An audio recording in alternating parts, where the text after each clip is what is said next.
You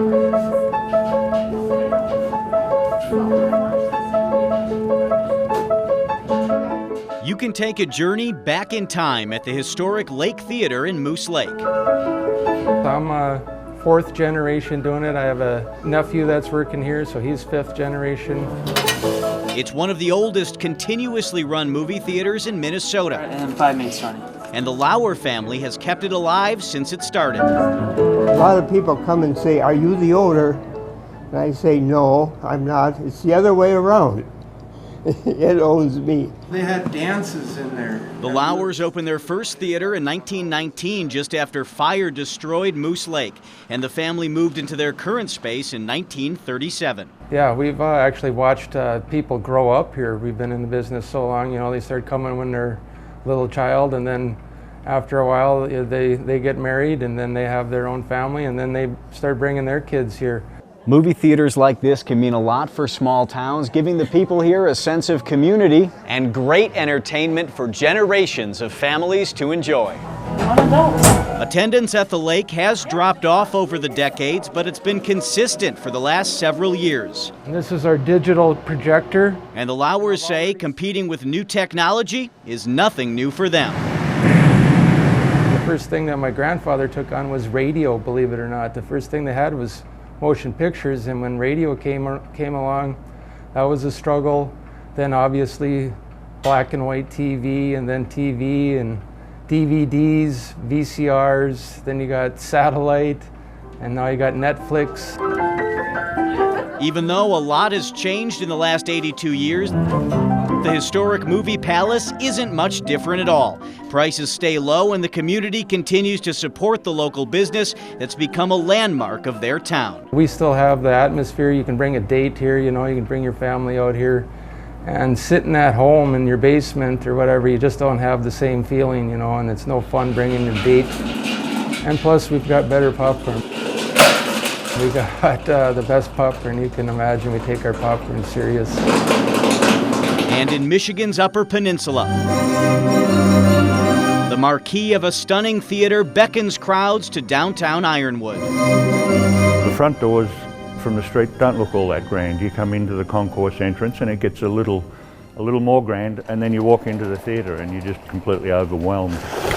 The historic Ironwood Theater opened in 1928 at the height of iron mining on the Gogibic Range.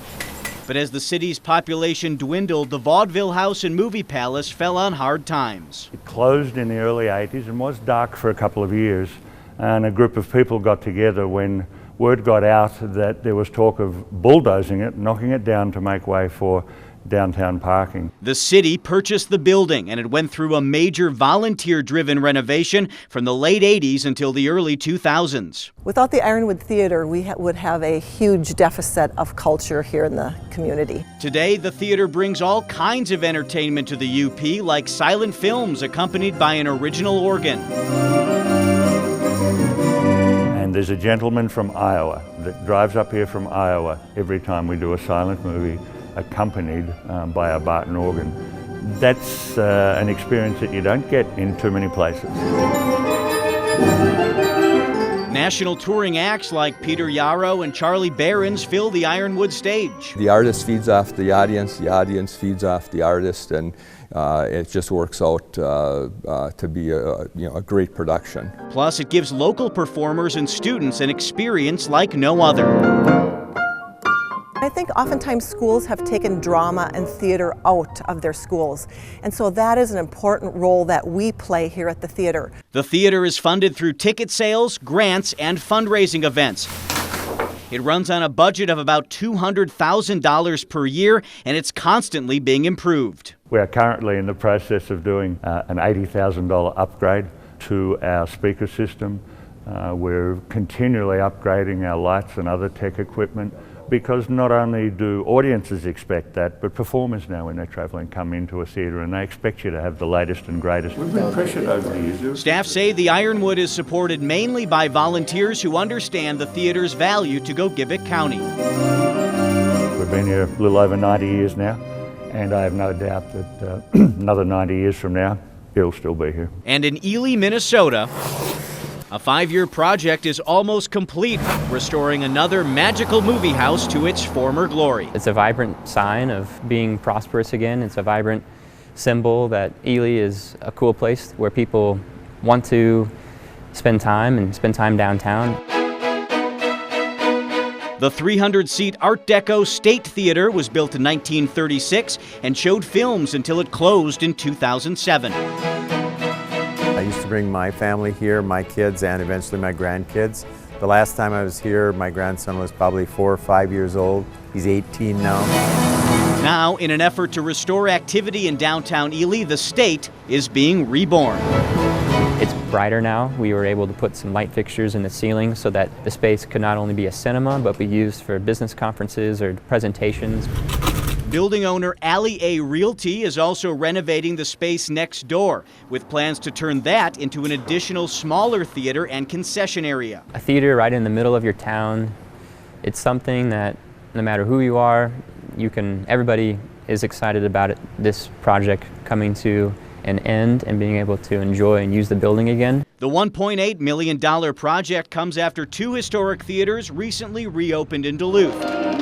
The North Shore on Superior Street and the West Theater on Grand Avenue.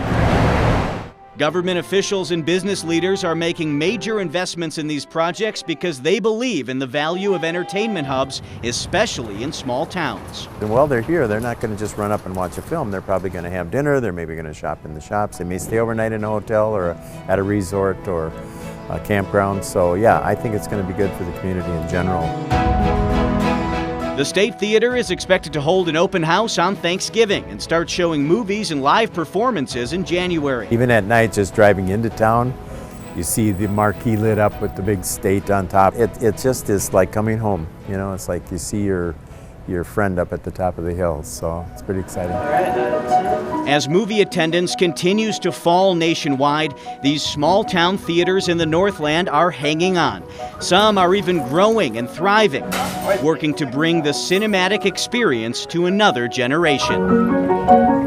Sometimes everybody comes out, they're all real happy. Sometimes they come out and they're crying. But that's what you really want to do in the movie business, is to give them something to laugh at and something to cry about.